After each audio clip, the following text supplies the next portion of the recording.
ಲೋಕಸಭಾ ಚುನಾವಣೆಗೆ ಬೆರಳೆಣಿಕೆಯಷ್ಟು ತಿಂಗಳು ಬಾಕಿ ಇರುವ ಬೆನ್ನಲ್ಲೇ ರಾಜಕೀಯ ಲೆಕ್ಕಾಚಾರಗಳು ಕೂಡ ಬಿರುಸುಗೊಳ್ತಾ ಇದೆ. ಅದರಲ್ಲೂ ಪ್ರಮುಖವಾಗಿ ಮೈತ್ರಿಯನ್ನ ಮಾಡಿಕೊಂಡು ಬಿಜೆಪಿ ಹಾಗೆ JDS target 28 ಹಾಕೊಂಡಿದೆ.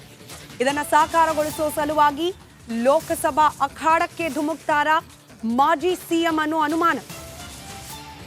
In case contest ಮಾಡಿದ್ದೇ ಆದಲ್ಲಿ ಯಾವ ಲೋಕಸಭಾ ಕ್ಷೇತ್ರದಿಂದ ಕುಮಾರಸ್ವಾಮಿ ಸ್ಪರ್ಧೆ ಮಾಡಬಹುದು? ಮಂಡ್ಯ, ತುಮಕೂರು, ಬೆಂಗಳೂರು ಗ್ರಾಮಾಂತರ ಎಲ್ಲಿ ಸ್ಪರ್ಧೆ ಮಾಡಬೇಕು ಅಂತ ನಾನೇ ಆಲೋಚನೆ ಮಾಡಿಲ್ಲ. ಕೆಲವರು ತುಮಕೂರು ಅಂತಿದ್ದಾರೆ, ಕೆಲವರು ಮಂಡ್ಯ ಅಂತಿದ್ದಾರೆ, ಬೆಂಗಳೂರು ಗ್ರಾಮಾಂತರದಲ್ಲಿ ನಾನು ಸ್ಪರ್ಧೆ ಅಂತಿದ್ದಾರೆ. ಕೆಲವರು ಈ ಅಂತೆ ಸುದ್ದಿ ಕೇಳಿನೇ ನಿದ್ದೆ ಮಾಡ್ತಿಲ್ಲ, ಕೆಲವರ ನಿದ್ದೆ ತಪ್ಪಿದೆ ಈ ಸುದ್ದಿಗಳನ್ನ ಕೇಳಿ ಅಂತ ಹೇಳಿ ಮಾಜಿ ಸಿಎಂ ಎಚ್ ಡಿ ಕುಮಾರಸ್ವಾಮಿ ಪ್ರತಿಕ್ರಿಯೆ ನೀಡಿದ್ದಾರೆ. ನೋಡೋಣ ಬ್ರದರ್, ನಾನಿನ್ನೂ ನಿಲ್ಲಬೇಕು ಅನ್ನೋ ತೀರ್ಮಾನ ಎಲ್ಲೂ ಮಾಡಿಲ್ಲ. ಆದರೆ ನೀವೇ ಬಯಸ್ತಾ ಇದ್ದೀರಿ. ಚಿಕ್ಕಬಳ್ಳಾಪುರದಲ್ಲಿ ನಿಲ್ತಾನಂತೆ, ತುಮಕೂರಲ್ಲಿ ನಿಲ್ತಾನಂತೆ, ಮಂಡ್ಯದಲ್ಲೆಲ್ಲ ಕ್ಲಿಯರೇ ಆಗಿ ಹೋಗಿದೆಯಂತೆ, ಬೆಂಗಳೂರು ಗ್ರಾಮಾಂತರ ಅಂತ ಅಲ್ಲಿ ಪಾಪ ಅವ್ರು ಬೇರೆ ನಿದ್ದೆಗೆಡ್ತಾವ್ರೆ. ಇದೆಲ್ಲ ನಡೀತಾ ಇದೆ. ಆ ಸಮಯ ಬಂದಾಗ ಹೇಳ. ಅದು ನೋಡೋಣ ಬ್ರದರ್, ನಾನಿನ್ನೂ ನಿಲ್ಲಬೇಕು ಅನ್ನೋ ತೀರ್ಮಾನ ಎಲ್ಲೂ ಮಾಡಿಲ್ಲ. ಆದರೆ ನೀವೇ ಬಯಸ್ತಾ ಇದ್ದೀರಿ. ಚಿಕ್ಕಬಳ್ಳಾಪುರದಲ್ಲಿ ನಿಲ್ತಾನಂತೆ, ತುಮಕೂರಲ್ಲಿ ನಿಲ್ತಾನಂತೆ, ಮಂಡ್ಯದಲ್ಲೆಲ್ಲ ಕ್ಲಿಯರೇ ಆಗಿ ಹೋಗಿದೆಯಂತೆ, ಬೆಂಗಳೂರು ಗ್ರಾಮಾಂತರ ಅಂತ ಅಲ್ಲಿ ಪಾಪ ಅವ್ರು ಬೇರೆ ನಿದ್ದೆಗೆಡ್ತಾವ್ರೆ. ಇದೆಲ್ಲ ನಡೀತಾ ಇದೆ. ಆ ಸಮಯ ಬಂದಾಗ ಹೇಳ. ಅದು ನೋಡೋಣ ಬ್ರದರ್, ನಾನಿನ್ನೂ ನಿಲ್ಲಬೇಕು ಅನ್ನೋ ತೀರ್ಮಾನ ಎಲ್ಲೂ ಮಾಡಿಲ್ಲ. ನಿಲ್ಲಬೇಕಾ ಬೇಡವಾ ಅನ್ನೋ ತೀರ್ಮಾನ ನಾನೇ ಮಾಡಿಲ್ಲ. ಕುಮಾರಸ್ವಾಮಿ ಅವರ ಉತ್ತರ. ಸಹಜವಾಗಿ ರಾಜಕಾರಣಿಗಳನ್ನ, ಅದರಲ್ಲೂ ಈ ರೀತಿಯ ಮುಖಂಡರನ್ನ ಪ್ರಶ್ನೆ ಮಾಡಿದಾಗ ಒಳಗಾಗ್ತಿರುವ ಲೆಕ್ಕಾಚಾರಗಳನ್ನ ಬಹಿರಂಗವಾಗಿ ಹೇಳೋದಿಲ್ಲ. ಆದರೆ ಸುದ್ದಿಯಂತೂ ಹರಿದಾಡ್ತಾ ಇದೆ. ಲೋಕಸಭಾ ಅಖಾಡಕ್ಕೆ ಖುದ್ದು ಮಾಜಿ ಸಿಎಂ ಕುಮಾರಸ್ವಾಮಿ ಧುಮುಕ್ತಾರೆ. ನಂತರದಲ್ಲಿ ಕೇಂದ್ರ ಮಂತ್ರಿಗಿರಿಯನ್ನ ಅವರಿಗೆ ನೀಡಲಾಗುತ್ತೆ, ಪ್ರಮುಖ ಪ್ರಬಲ ಖಾತೆಯನ್ನೇ ಕುಮಾರಸ್ವಾಮಿ ಅವರಿಗೆ ನೀಡಲಾಗುತ್ತೆ. ಈ ರೀತಿಯಾದ ಒಂದು ಮಾತುಕತೆ ಮೈತ್ರಿ ಆಗೋ ಸಂದರ್ಭದಲ್ಲೇನೆ ಹೋಗಿದೆ ಅನ್ನೋದು ಕೂಡ ಇನ್ಸೈಡ್ ಮಾಹಿತಿ. 3-4 ಕ್ಷೇತ್ರಗಳ ಹೆಸರು ಕೂಡ ಪ್ರಸ್ತಾಪ ಆಗ್ತಾ ಇದೆ. ಮಂಡ್ಯ, ತುಮಕೂರು, ಬೆಂಗಳೂರು ಗ್ರಾಮಾಂತರ, ಈ ರೀತಿ ಬೇರೆ ಬೇರೆ ಲೋಕಸಭಾ ಕ್ಷೇತ್ರಗಳ ಹೆಸರು ಪ್ರಸ್ತಾಪ ಆಗ್ತಾ ಇದೆ. ಇದ್ರ ಬಗ್ಗೆ ಕುಮಾರಸ್ವಾಮಿ ಅವರು ಪ್ರತಿಕ್ರಿಯೆ ನೀಡಿದ್ದಾರೆ. ನಾನು ಇದ್ರ ಬಗ್ಗೆ ಇನ್ನೂ ಯಾವುದೇ ರೀತಿಯ ನಿರ್ಧಾರಕ್ಕೆ ಬಂದಿಲ್ಲ, ಸ್ಪರ್ಧೆ ಮಾಡಬೇಕಾ ಬೇಡವಾ ಅನ್ನೋದ್ರ ಬಗ್ಗೆ ಕೂಡ ತೀರ್ಮಾನ ಆಗಿಲ್ಲ. ಆದರೆ ಈ ರೀತಿಯ ಸುದ್ದಿಗಳನ್ನ ಕೇಳೇನೆ ಕೆಲವರು ಭಯ ಬಿದ್ದಿದ್ದಾರೆ, ನಿದ್ದೆ ಬಿಟ್ಟಿದ್ದಾರೆ ಅಂತ ಹೇಳಿ ಕುಮಾರಸ್ವಾಮಿ ಇವತ್ತು ಪ್ರತಿಕ್ರಿಯೆಯನ್ನ ನೀಡಿದ್ದಾರೆ. ಮತ್ತಷ್ಟು ಡೀಟೇಲ್ಸ್ ನಮ್ಮ ಪ್ರತಿನಿಧಿ ಸತೀಶ್ ನೀಡ್ತಾ ಹೋಗ್ತಾರೆ, ನೇರ ಸಂಪರ್ಕದಲ್ಲಿದ್ದಾರೆ. ಸತೀಶ್, ಇಲ್ಲೊಂದ್ ಕಡೆ ಕುಮಾರಸ್ವಾಮಿ ಅವರ ಲೋಕ ಕದನದ ಡೈರೆಕ್ಟ್ ಎಂಟ್ರಿ ಬಗ್ಗೆ ಸುದ್ದಿಗಳು ಹರಿದಾಡ್ತಾ ಇದೆ. ಮಂತ್ರಿಗಿರಿಯ ಸುದ್ದಿ ಕೂಡ ನಿನ್ನೆಯಷ್ಟೇ ರಿಪಬ್ಲಿಕ್ ಕನ್ನಡ ಎಕ್ಸ್ಕ್ಲೂಸಿವ್ ಆಗಿ ಬ್ರೇಕ್ ಮಾಡಿತ್ತು. ಇದೇ ವಿಚಾರಕ್ಕೆ ಇವತ್ತು ಕುಮಾರಸ್ವಾಮಿ ಅವರು ಪ್ರತಿಕ್ರಿಯೆ ಕೂಡ ನೀಡಿದ್ದಾರೆ. ಡೀಟೇಲ್ಸ್ ಕೊಡೋದಾದ್ರೆ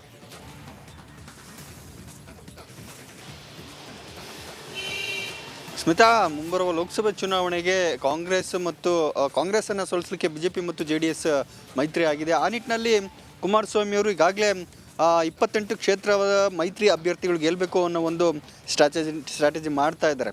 ಆ ನಿಟ್ಟಿನಲ್ಲಿ ಕುಮಾರಸ್ವಾಮಿ ಅವರು ಲೋಕಸಭೆ ಚುನಾವಣೆಗೆ ಸ್ಪರ್ಧಿಸ್ತಾರಾ ಅನ್ನೋ ಚರ್ಚೆಗಳು ಕೂಡ ನಡೀತಾ ಇದೆ. ಬಿಜೆಪಿ ಹೈಕಮಾಂಡ್ ಕುಮಾರಸ್ವಾಮಿ ಸ್ಪರ್ಧೆಗೆ ಒಲವನ್ನು ತೋರಿಸಿದೆ. ಅವರು ಸ್ಪರ್ಧೆ ಮಾಡಬೇಕು ಅನ್ನೋ ಒಂದು ಮನವಿಯನ್ನು ಕೂಡ ಮಾಡಿದೆ. ಜೊತೆಗೆ ಕೇಂದ್ರ ಸಚಿವ ಸ್ಥಾನದ ಆಫರ್ ಕೂಡ ನೀಡಿದೆ. ಈ ನಿಟ್ಟಿನಲ್ಲಿ ಕುಮಾರಸ್ವಾಮಿಯವರು ಆದರೆ ಸ್ಪಷ್ಟವಾಗಿ ತಮ್ಮ ಅಭಿಪ್ರಾಯವನ್ನು ತಿಳಿಸ್ತಲ್ಲ, ಇನ್ನೂ ಆ ಬಗ್ಗೆ ಯೋಚನೆ ಮಾಡಿಲ್ಲ, ಸಚಿವನಾಗೋ ಆಕಾಂಕ್ಷೆ ಇಲ್ಲ, ಮತ್ತು ಮುಂದಿನ ಲೋಕಸಭೆ ಚುನಾವಣೆ ಸ್ಪರ್ಧೆ ಮಾಡುವ ಬಗ್ಗೆ ಕೂಡ ಇನ್ನೂ ತೀರ್ಮಾನ ಮಾಡಿಲ್ಲ ಅನ್ನೋ ಮಾತನ್ನು ಹೇಳ್ತಾ ಇದ್ದಾರೆ. ಆದರೆ ಆ ಚರ್ಚೆಗಳು ನಡೀತಾ ಇದೆ. ಕುಮಾರಸ್ವಾಮಿಯವರು ಮಂಡ್ಯದಲ್ಲಿ ಸ್ಪರ್ಧೆ ಮಾಡ್ತಾರೆ, ತುಮಕೂರಲ್ಲಿ ಸ್ಪರ್ಧೆ ಮಾಡ್ತಾರೆ, ಬೆಂಗಳೂರು ಗ್ರಾಮಾಂತರದಲ್ಲಿ ಸ್ಪರ್ಧೆ ಮಾಡ್ತಾರೆ ಅನ್ನೋ ಚರ್ಚೆಗಳು ನಡೀತಾ ಇದೆ. ಈ ಬಗ್ಗೆ ಕುಮಾರಸ್ವಾಮಿಯವರು ಪ್ರತಿಕ್ರಿಯೆ ನೀಡಿದ್ದಾರೆ.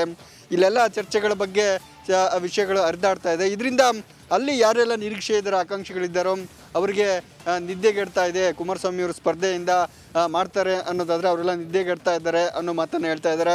ಅಂದರೆ ಕುಮಾರಸ್ವಾಮಿಯವರು ಒಂದು ವೇಳೆ ಯಾವುದೇ ಕ್ಷೇತ್ರದಲ್ಲಿ ನಿಂತರೂ ಕೂಡ ಗೆಲ್ಲುವ ಸಾಧ್ಯತೆ ಹೆಚ್ಚಿರುತ್ತೆ. ಹಳೆ ಮೈಸೂರು ಭಾಗದಲ್ಲಿ ಎಲ್ಲೇ ನಿಂತರೂ ಕೂಡ ಗೆಲ್ಲುವ ಸಾಧ್ಯತೆ ಇದೆ. ಹೀಗಾಗಿನೇ ಅಲ್ಲಿ ಸಾಕಷ್ಟು ಆಕಾಂಕ್ಷಿಗಳು ಇದ್ದಾರೆ, ಬಿ ಜೆ ಪಿಯಿಂದ ಇದ್ದಾರೆ. ಹಾಗಾಗಿನೇ ಅವ್ರಿಗೂ ಕೂಡ ನಿರಾಸೆ ಆಗ್ಬೋದು. ಆ ನಿಟ್ಟಿನಲ್ಲಿ ಕುಮಾರಸ್ವಾಮಿ ಅವರು ಈ ಮಾತನ್ನು ಹೇಳ್ತಾ ಇರುವಂಥದ್ದು. ಆದರೆ ಮುಂದೆ ಕಾದು ನೋಡಬೇಕು. ಸಮಯ ಸಂದರ್ಭ ಚುನಾವಣೆ ಹತ್ರ ಆದ ನಂತರ ಬಿ ಜೆ ಪಿ ಮತ್ತು ಜೆ ಡಿ ಎಸ್ ನಾಯಕರು ಕುಮಾರಸ್ವಾಮಿ ಅವರು ಸ್ಪರ್ಧೆ ಮಾಡಲೇಬೇಕು ಅನ್ನೋ ಒಂದು ತೀರ್ಮಾನವನ್ನು ಮಾಡಿದ್ರೆ ಆಗ ಕುಮಾರಸ್ವಾಮಿ ಅವರು ನಿರ್ಧಾರ ಮಾಡ್ಬೋದು, ಯಾವುದಾದ್ರೂ ಒಂದು ಕ್ಷೇತ್ರವನ್ನು ಆಯ್ಕೆ ಮಾಡ್ಬೋದು. ಆದರೆ ಸದ್ಯದ ಮಟ್ಟಿಗೆ ಆ ಬಗ್ಗೆ ಇನ್ನೂ ನಿರ್ಧಾರ ಮಾಡಿಲ್ಲ ಅನ್ನೋ ಮಾತನ್ನು ಹೇಳ್ತಾ ಇದ್ದಾರೆ.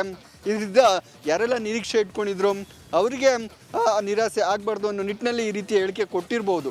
ಆದರೆ ಒಟ್ಟಾರೆ 28 ಕ್ಷೇತ್ರ ಗೆಲ್ಲಬೇಕು ಅನ್ನೋ ಒಂದು ಟಾರ್ಗೆಟ್ ಏನಿದೆ ಮೈತ್ರಿ ಪಕ್ಷಗಳು BJP ಮತ್ತು JDS ಆ ನಿಟ್ಟಿನಲ್ಲಿ ಸಮರ್ಥ ಅಭ್ಯರ್ಥಿಗಳನ್ನು ಕಣಕ್ಕಿಳಿಸಲಿಕ್ಕೆ ಎಲ್ಲ ಸ್ಟ್ರಾಟಜಿ ಮಾಡುತ್ತೆ. ಆ ನಿಟ್ಟಿನಲ್ಲಿ ಕುಮಾರಸ್ವಾಮಿ ಅವರು ಕೂಡ ಕಣಕ್ಕಿಳುವ ಸಾಧ್ಯತೆ ಇದೆ. ಆದರೆ ಮುಂದೆ ಕಾದು ನೋಡಬೇಕಾಗುತ್ತೆ ಏನಾಗುತ್ತೆ ಅಂತ. ಸದ್ಯಕ್ಕಂತೂ ಕುಮಾರಸ್ವಾಮಿ ಅವರು ಅದನ್ನು ನಯವಾಗಿ ನಿರಾಕರಿಸಿದ್ದಾರೆ. ಸ್ಮಿತಾ. ರೈಟ್, ಧನ್ಯವಾದ ಸತೀಶ್ ಮಾಹಿತಿಗಾಗಿ. ಮತ್ತೊಂದು ಕಡೆ ಲೋಕಸಭಾ ಚುನಾವಣೆಯಲ್ಲಿ 28ಕ್ಕೆ 28 ಕ್ಷೇತ್ರಗಳನ್ನ ಗೆಲ್ಲಬೇಕು ಅನ್ನೋದು ಒಂದೇ ಸದ್ಯಕ್ಕೆ ನನ್ನ ಮುಂದಿರುವ ಗುರಿ. 28 ಕ್ಷೇತ್ರಗಳಲ್ಲೂ ಕೂಡ ಕಾಂಗ್ರೆಸ್ನ ಮಣಿಸಬೇಕು, ಕಾಂಗ್ರೆಸ್ನ ದುರಹಂಕಾರವನ್ನ ಮುರಿಬೇಕು. ಸದ್ಯಕ್ಕೆ ನಮ್ಮ ಮುಂದಿರುವ ಗುರಿ ಅದೊಂದೇ ಅಂತ ಕುಮಾರಸ್ವಾಮಿ ಪ್ರತಿಕ್ರಿಯೆಯನ್ನ ನೀಡಿದ್ದಾರೆ. ಕಾಂಗ್ರೆಸ್ನ ದುರಹಂಕಾರವನ್ನ ಮಣಿಸಬೇಕು ಲೋಕಸಭಾ ಚುನಾವಣೆಯಲ್ಲಿ ಅನ್ನೋದು ಸದ್ಯಕ್ಕೆ ನಮ್ಮ ಮುಂದಿರುವ ಗುರಿ ಅನ್ನೋದು ಮಾಜಿ ಸಿಎಂ ಕುಮಾರಸ್ವಾಮಿ ಅವರ ಮಾತು. ಇನ್ನು ಕೇಂದ್ರ ಮಂತ್ರಿಗಿರಿ ವಿಚಾರ ಇನ್ನೂ ಚರ್ಚೆನೇ ಆಗಿಲ್ಲ, ಈ ಬಗ್ಗೆ ನಾನು ಯೋಚನೆ ಕೂಡ ಮಾಡಿಲ್ಲ ಅಂತ ಹೇಳಿ ತಿಳಿಸಿದ್ದಾರೆ ಕುಮಾರಸ್ವಾಮಿ. ಅನ್ನೋದೇ ಅದೆಲ್ಲ ನಾನು ತಲೆಗೆ ಹಚ್ಕೊಂಡಿಲ್ಲ. ನನ್ನ ಮುಂದೆ ಇರೋದು 28ಕ್ಕೆ 28 ಗೆಲ್ಲಬೇಕು. ಕಾಂಗ್ರೆಸ್ನ ಅವರ ದುರಹಂಕಾರ ಇದೆಯಲ್ಲ, ಪಾಪ ದೇವೇಗೌಡರಿಗೆ ನೆನ್ನೆ ಏನು ಹೇಳಿದ್ದಾರಲ್ಲ ಇದೆಲ್ಲ ಗಮನಿಸ್ತಾ ಇದ್ದೇನೆ. ಹೇಳಿದ್ದಾರೆ ಅವ್ರು ಏನೇನು ಮಾಡ್ಕೊಂಬಂದಿದ್ದಾರೆ ಇದೆಲ್ಲ ನೋಡಿದ್ದೀವಲ್ಲ. JDSನ ಮುಗಿಸ್ಲೇಬೇಕು ಅನ್ನೋದೇ ಅವರ ಅಜೆಂಡಾ ಅಲ್ವೇ ಆ ಇಬ್ಬರು ನಾಯಕರದು. ಈಗಲೂ ಸಹ ಅವ್ರಿವ್ರ ಮನೆ ಬಾಗಿಲನ್ಯಾಗ ತಡ್ತಾರೆ. ಪಾಪ ಯಾವುದೋ ಒಂದು ಕಾನ್ಸ್ಟಿಟ್ಯೂನ್ಸಿಗೆ ಕೆಲಸಕ್ಕೆ ಹೋದರು ಕೂರಿಸ್ಕೊಂಡು, ನಿಮಗೆ ಕೆಲಸ ಮಾಡಬೇಕು ಅಂದರೆ ಬಂದುಬಿಟ್ಟು JDS ಬಿಟ್ಟು ಕಾಂಗ್ರೆಸ್ಗೆ ಏನು ಬೇಕೋ ಮಾಡಿಕೊಡ್ತೀವಿ, ಪಕ್ಷಕ್ಕೆ ಬರೋದು ಎಷ್ಟು ಕೋಟಿ ಬೇಕು ಹೇಳಿ, ಇದನ್ನೆಲ್ಲ ಪ್ರತಿನಿತ್ಯ ಚರ್ಚೆ ಮಾಡ್ತಾಯಿದ್ದೀರಲ್ಲ. ಯಾವ ಕಾರಣಕ್ಕೆ ಮಾಡ್ತಾಯಿದ್ದೀರಿ? ವಿರೋಧ ಪಕ್ಷ ಉಳಿಸ್ಲಿಕ್ಕೆ ಮಾಡ್ತಾಯಿದ್ದೀರಾ? ಪಾಪ ನಮ್ಮ ಉಪಮುಖ್ಯಮಂತ್ರಿಗಳದಿನ 135 ವರ್ಷದ ಇತಿಹಾಸ ಇರೋ ಪಕ್ಷ ಅಂತ ಹೇಳ್ತಾರಲ್ಲ. ಅವತ್ತಿನ ಗಾಂಧೀಜಿಯವ್ರ ಕಾಲದಲ್ಲಿ ಇದ್ದಂಥ ಇತಿಹಾಸ ಬೇರೆ, ಈಗಿನ ಇತಿಹಾಸ ಏನಿವ್ರದ್ದು. ಅವತ್ತು ಸ್ವಾತಂತ್ರ್ಯ ತರಬೇಕಾದ್ರೆ ಕಾಂಗ್ರೆಸ್ ಪಕ್ಷದಲ್ಲಿದ್ದಂಥ ಹಲವಾರು ಹಿರಿಯಕರು ಅವರ ಮನೆಯ ಆಸ್ತಿಗಳನ್ನು ಮಾರಾಟ ಮಾಡಿ ಸ್ವಾತಂತ್ರ್ಯ ಹೋರಾಟ ಮಾಡಿರೋರು, ಸಂಪೂರ್ಣ ಜೀವನ ತೆಗೆದಿರ್ತಕ್ಕಂಥವ್ರು. ಇವ್ರು ಮಾಡ್ತಿರೋದೇನು? ಈಸ್ಟ್ ಇಂಡಿಯಾ ಕಂಪ್ನಿ ಬಂದು ದರೋಡೆ ಮಾಡೋಗಿದ್ದಲ್ಲ, ಆ ದರೋಡೆ ಕೆಲಸನ ಇವ್ರು ಮುಂದುವರ್ಸ್ಕೊಂಡು ಹೊರಟವರಲ್ವೇ ಬೇಕಾ?